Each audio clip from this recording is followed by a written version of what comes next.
Olá pessoal, meu nome é Rafael, sou professor de filosofia de algumas turmas de segundo ano aí do Estelita e hoje a gente vai estar discutindo um pouco sobre a filosofia de Nietzsche, um filósofo alemão que se destacou no final do século XIX para o início do século XX por seus pensamentos nada convencionais para sua época, ok? Em primeiro lugar, qual era a formação desse filósofo alemão? Em primeiro lugar, a formação dele, como eu já disse, na área de filosofia, né? Abrangia também aspectos filólogos. Ele era considerado também um crítico cultural, poeta e compositor prusiano, ou seja, ele também se envolvia com a questão da música. É, Qual a diferença entre filósofo e filólogo? A diferença entre filósofo e filólogo é porque o filólogo ele estuda a estrutura que dá origem à linguística de um determinado local. Na verdade, ele era um tipo de pessoa que ele não estudava a língua em si, mas ele estudava o que dava base para a formação das palavras. Principalmente as palavras greco-latinas, ou seja, a escrita da Grécia antiga ou da Roma antiga, o latim clássico. E o que é que isso vai ajudá-lo? Isso vai ajudar ele muitas vezes a resumir pensamentos de um livro completo em uma página. De uma maneira que tanto quem tinha conhecimento da escrita, tinha o hábito de leitura, conseguia compreender, quanto a pessoa leiga, que não tinha tanto hábito de leitura, também conseguia entender. Ou seja, o que vai chamar a atenção em Nietzsche é justamente essa capacidade de transformar pensamentos complexos em coisas simples de se ler. Ok? Quais serão as críticas, algumas críticas que a gente vai encontrar na obra de Nietzsche? Em primeiro lugar, é importante percebermos que quando Nietzsche vai falar de filosofia, ele utiliza-se do argumento mitológico dos deuses Apolo e do deus Dionísio. Ele vai dizer que Apolo era o deus do sol, o deus da racionalidade, da música, das artes. Era aquele deus que era admirado pelos gregos pelo fato de buscar sempre o quê? As coisas racionais. Já Dionísio, por outro lado, era o deus das festividades, era o deus do vinho. Ou seja, aquele deus que seria considerado louco.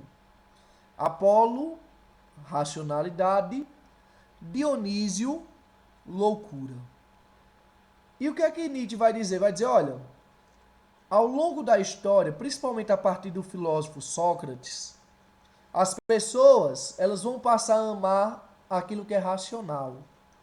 Elas vão passar a amar aquilo que está ligado à ética, à moralidade. Na verdade, elas vão até suprimir os seus desejos, aquilo que de fato pensam para poder se encaixar dentro dessa sociedade racional. Não é que ele não gostasse de Apolo, dessa questão racional. Nietzsche, não é que Nietzsche não gostasse disso. Mas ele dizia, olha, as pessoas, existem os momentos que elas devem ser racionais e existem os momentos que elas também devem se entregar aos seus desejos mais carnais, no sentido da palavra. Que elas devem se entregar à questão da loucura, que muitas vezes só chega à tona às pessoas no momento justamente que elas estão embriagadas. Não é que a racionalidade deve deixar de existir, mas Apolo e Dionísio eles se completam. Racionalidade e loucura são faces de uma mesma moeda. Ele vai dizer que Sócrates era admirado pelas pessoas pelo fato de sempre permanecer racional. E essa racionalidade, querendo ou não, ela também vai ser transportada ao longo da história. Tem até um livro de Nietzsche chamado Anticristo, que ele chega a falar dessa racionalidade dentro das religiões judaicas, cristãs, e dentro do budismo. Na ótica dele, o budismo, ele vai fazer críticas ao budismo, né? Mas o budismo, ele era muito mais sensato do que, por exemplo, o judaísmo ou o cristianismo. Em que sentido? O judaísmo e o cristianismo, ele amortecia todo pensamento que não fosse ligado à divindade. Na verdade, as pessoas matavam os seus instintos humanos para se aproximarem de Deus. O budismo, por outro lado, ele não negava a questão da, das experiências humanas, ou seja, esse lado teoricamente carnal.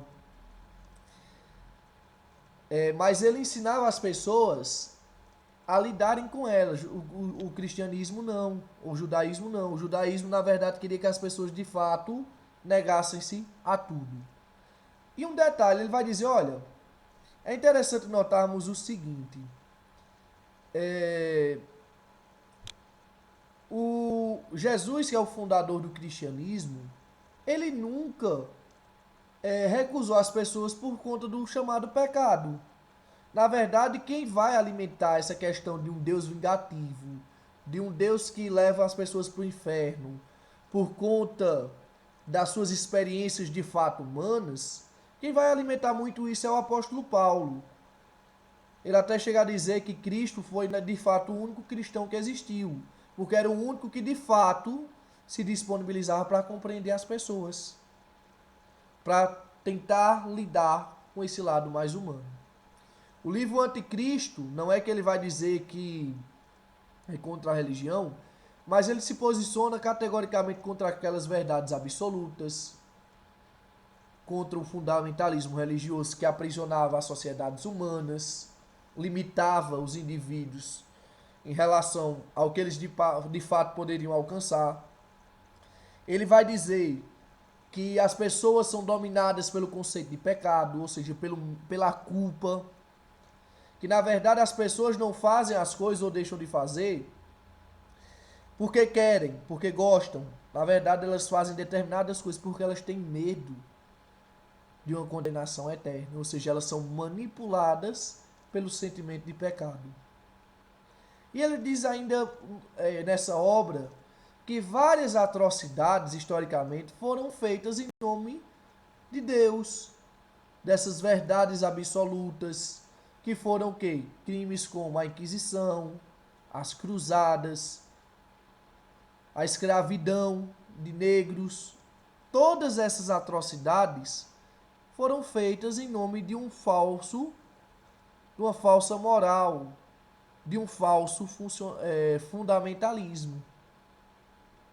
Ok? E ele ainda chega a discutir também o conceito de moral, que ele vai se aproximar muito de Schopenhauer e vai se distanciar de Kant em suas análises, de Immanuel Kant, filósofo austríaco, prusiano. Ok? O fato dele se posicionar-se contra o judaísmo, pessoal, dele fazer críticas, vai levar Nietzsche a ser considerado uma pessoa antissemita. O que é isso?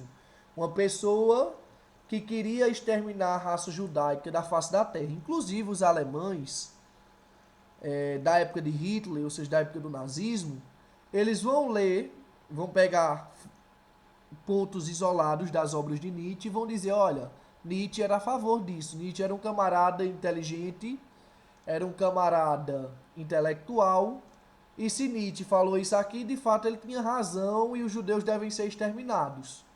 Não era disso de fato que ele pensava. Ele criticava o judaísmo, o cristianismo, mas isso não necessariamente o tornava antissemita, até porque, se você for ler toda a plenitude da obra de Nietzsche, você vai ver que ele não diz que é para perseguir judeus. Pelo contrário, ele até critica os antissemitas de sua época. Agora, por que esse pensamento de que Nietzsche era antissemita? Esse pensamento está ligado ao fato, vamos dizer, do sogro dele ser antissemita, dele ser criado em um determinado momento pela sua irmã, pela sua mãe. E assim, pessoal, as pessoas que estavam ao redor de Nietzsche, de certa forma, vão disseminar essa máxima. Até porque Nietzsche ele vai morrer muito cedo, acometido, vamos dizer, de uma bactéria que vai acabar com os nervos dele, deixando ele inclusive em camisas de força.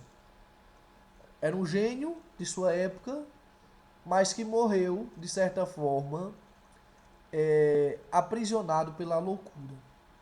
Ok? Desde já, agradeço a atenção de todos vocês e desejo a todos bons estudos. Eu dei aqui uma aula introdutória, pessoal, sobre Nietzsche, mas existem várias obras dele que vocês podem pesquisar. Vocês podem pesquisar Assim Falou Zaratustra, Anticristo. Tem vários livros dele, pessoal, que falam sobre essas questões. Mas basicamente, pessoal, todas elas vão partir desse princípio do Apolo e do Dionísio. Racionalidade e loucura. Sensações humanas versus religiosidade. Ok? Bons estudos.